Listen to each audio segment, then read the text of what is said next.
So this part is the oral cavity, this is our lips, and now here is the tongue. This part is the hard palate, this part is the soft palate, right here, and behind the soft palate here is uvula. Now there are three types of salivary glands.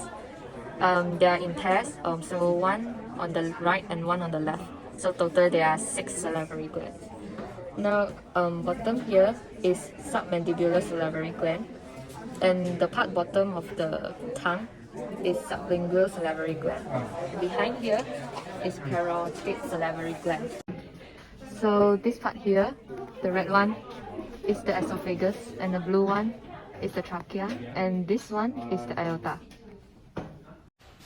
Here is the liver, this one is the right lobe, this one is the left lobe, and the one beside the gallbladder is the quadrant lobe, and this one is the caudate lobe. The green part is the green one is the gallbladder, and the line here is the coronary ligament, and this one is the falciform ligament, and this one is the round ligament. This one is the inferior vena cava, and the left hepatic vein, which goes inside the liver.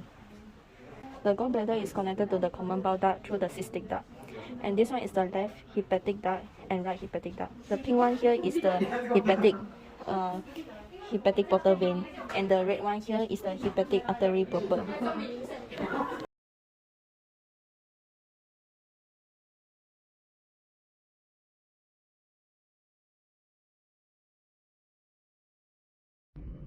Here is the tail of pancreas, body of pancreas, and head of pancreas. And the white one is the pancreatic duct, and these are the lobules. And the pancreas is attached to the duodenum.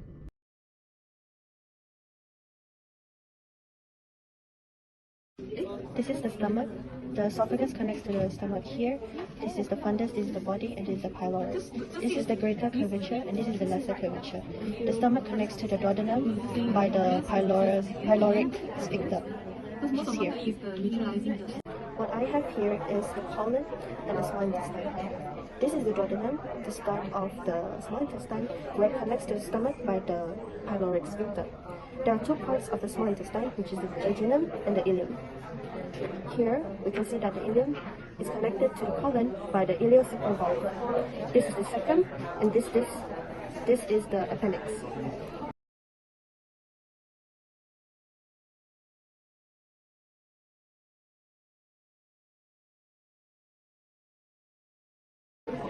The colon consists of 4 parts: the ascending colon, the transverse colon, the descending colon, and the sigmoid colon. These pockets are called hustula, and this is called the cranial colon. The sigmoid colon is continuous to the rectum and to the anus.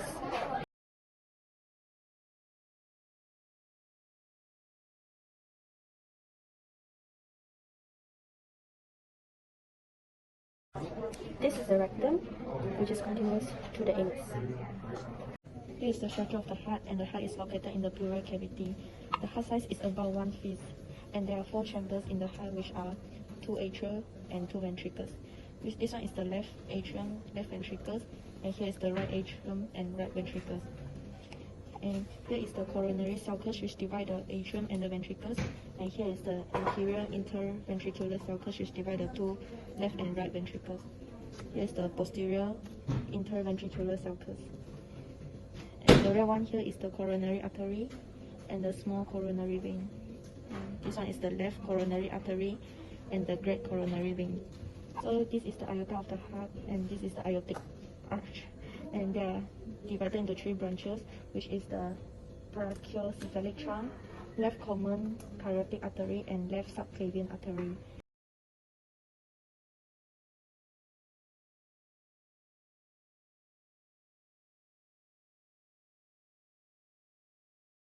And this one is the superior vena cava and inferior vena cava.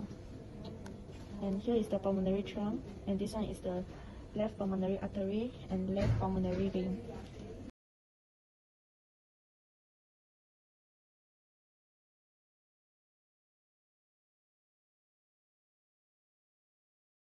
Here is the right pulmonary artery and right pulmonary vein.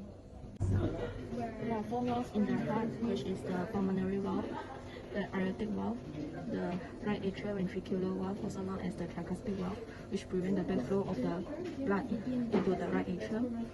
And this one is the left atrioventricular valve, which is also known as the mitral valve. And here is the intraventricular septum, and here is the fossa ovalis and coronary sinus. Here is the cordial tendinae, papillary muscle, and the trabecular canal. And the wall of the left ventricle is thicker than the wall of right ventricle because the left ventricle need to pump the oxygenated blood throughout the body. At first, both the atria and the ventricles of the heart will be in a relaxed state. And when the deoxygenated blood from the body is flow into the right atrium through the superior vena cava, inferior vena cava, and coronary sinus, the right atrium will contract and pump the blood into the right ventricle through the tricuspid valve. And the deoxygenated blood in the right ventricle will pump to the pulmonary trunk through the pulmonary valve and transported the deoxygenated blood into the lung through the left and right pulmonary artery. And the blood will carry oxygens in the lung and pump back to the left atrium of the heart through the left and right pulmonary vein. And the oxygenated blood in the left atrium will flow to the left ventricle through the mitral valve. And the thick left ventricle's wall will exert enough pressure to pump the oxygenated blood throughout the body through the aorta. And this is the ascending aorta and the 3 branches of aorta.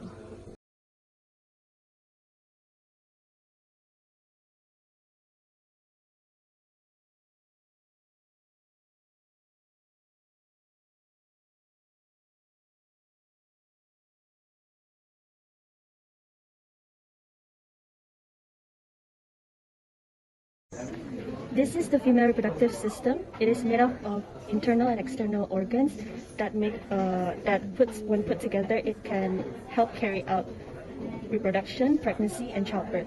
Here we have the uterus, the urinary bladder, and the ureter, which brings urine into the urinary bladder. As we look inside, we can see closely the labia majora, labia minora, the clitoris, the urinary bladder here, and the urethra. And since the urethra passageway is very short, it is the reason why females can easily get urinary tract infection when compared to males. This is the uterus, which is made out of 3 layers, the endometrium here, myometrium, and perimetrium. Here's the cervix, and here's the vaginal canal, which leads to the outside of the vagina. Here is the ovary. This part here, which connects the ovary to the uterus, is the ovarian ligament.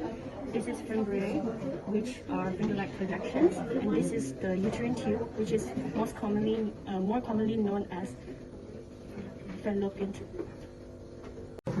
An ovum is produced in the ovary and will float into the fallopian tube, where the sperm cell will meet the ovum. Fertilization will take place, and once fertilization takes place, zygote is formed. The zygote will multiply into a blastocyst and then continues its journey down to the uterus, where it attaches itself into the uterine lining and will then develop into an embryo, which will also further develop into a fetus. And then when childbirth takes place, it will go down through the cervix and through the vaginal canal. So this is the male reproductive system. This part here is the penis, and this part here is the testis, while the testis is covered by the scrotum. There are 3 accessory glands in the male reproductive system. The first one here is called seminal gland, and the second one is prostate gland, which is this part, and the last one is this one that called bulbourethral gland. This part here is the urinary bladder. This duct here is called ejaculatory duct, which directly connected to the seminal gland, and this duct here, which directly connected to the urinary bladder, is called prostatic urethra, and both of them will become a same duct that named membranous urethra, and after membranous urethra it calls spongy urethra to the end. The sperm is produced in the testes and it will store in the epididymis. When ejaculation occurs, the sperm will forcefully expel from the tail of the epididymis through the deferent duct into the prostate gland.